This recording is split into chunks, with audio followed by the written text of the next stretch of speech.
लोकसभा चुनाव के दूसरे चरण में शुक्रवार यानी 26 अप्रैल को 13 राज्यों और केंद्र शासित प्रदेशों की 79 सीटों पर मतदान हो गया। दूसरे चरण का मतदान खत्म होने के बाद कुल 543 लोकसभा सीटों में से 1/3 सीटों पर मतदान खत्म हो जाएगा। केरल, राजस्थान, मणिपुर और त्रिपुरा की सभी सीटें और कर्नाटक की 28 में से 14 सीटों पर मतदान पूरा हो जाएगा। तो वहीं दूसरे चरण में मणिपुर में 13 विधानसभा क्षेत्रों में मतदान खत्म हो गया है। बाकी 15 विधानसभा सीटों पर पहले चरण में मतदान हुआ था। इन 89 सीटों में से 9 और 7 सीटें क्रमशः अनुसूचित जाति और अनुसूचित जनजाति के लिए आरक्षित हैं। 2019 में विपक्षी दल इंडिया ब्लॉक और सत्तारूढ़ एनडीए ने इनमें से 61 और 23 सीटें जीती थी, जबकि अविभाजित शिवसेना ने 4 सीटें और बसपा ने 1 सीट जीती थी। वोट शेयर के संदर्भ में एनडीए को 50.73% वोट मिले थे, जबकि इंडिया ब्लॉक को 41.94% वोट मिले थे। 2014 में एनडीए ने इनमें से 46 सीटें जीती थी और इंडिया ब्लॉक की पार्टियों ने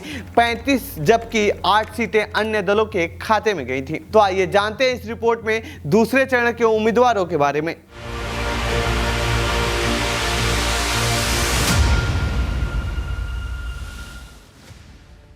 दूसरे फेज के उम्मीदवार कितने संपत्ति के मालिक हैं? लोकसभा चुनाव के लिए दूसरे फेज का मतदान खत्म हो चुका है। इस फेज में कुल 1210 उम्मीदवार मैदान में थे। इस चरण में बीएसपी ने सबसे ज्यादा 74 उम्मीदवार उतारे थे।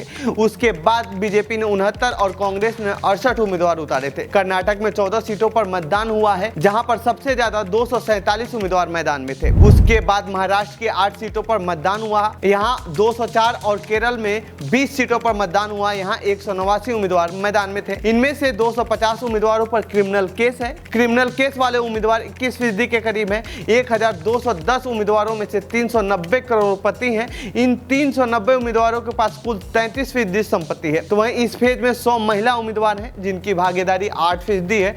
1210 उम्मीदवारों में से 574 से ज्यादा ग्रेजुएट है। तो वहीं इनका औसत संपत्ति की बात करें तो करीब 5.17 करोड़ रुपए के करीब है और इनकी औसत उम्र 49 साल है। दूसरे फेज में सबसे ज्यादा कौन से राज्य के उम्मीदवार क्रिमिनल हैं? दूसरे फेज में सबसे ज्यादा केरल के 250 से ज्यादा उम्मीदवारों में से 67 उम्मीदवारों पर क्रिमिनल केस है। ये आंकड़ा करीब केरल उम्मीदवारों का 1/3 है। केरल के बाद महाराष्ट्र में 49 और कर्नाटक में 39 आपराधिक केस वाले उम्मीदवार हैं। तो वहीं राजनीतिक दलों की बात करें तो कांग्रेस के पास दूसरे चरण में सबसे ज्यादा 35 उम्मीदवार यानी 51% आपराधिक मामले वाले हैं। उसके बाद भाजपा में 31 उम्मीदवार यानी 45% आपराधिक मामले वाले हैं। सीपीआईएम के 4 राज्यों के 18 उम्मीदवारों में से 14 के खिलाफ एफआईआर लंबित है, जो उसके सभी उम्मीदवारों का 78% है। इसके अलावा आपराधिक मामले वाले 74 निर्दलीय उम्मीदवार भी शामिल हैं। दूसरे फेज में कितने करोड़पति उम्मीदवारों की किस्मत दांव पर लगी है? करोड़पति उम्मीदवारों की बात करें तो दूसरे फेज में 1210 उम्मीदवारों में से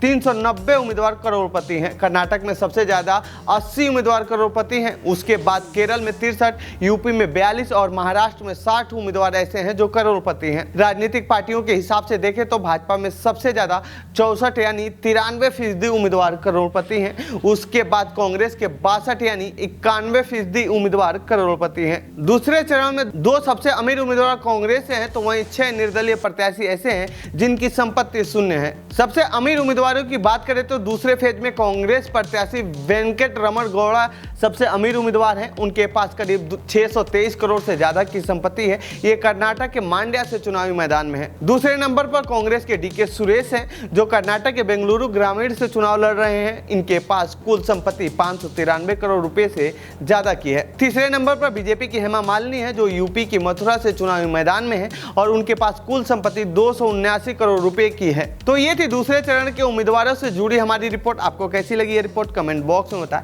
साथ ही इस पूरे मामले पर आप क्या कहना चाहते हैं कमेंट बॉक्स में लिखें। बाकी देश दुनिया की खबरों के लिए बने रहिए जनसत्ता के साथ। धन्यवाद।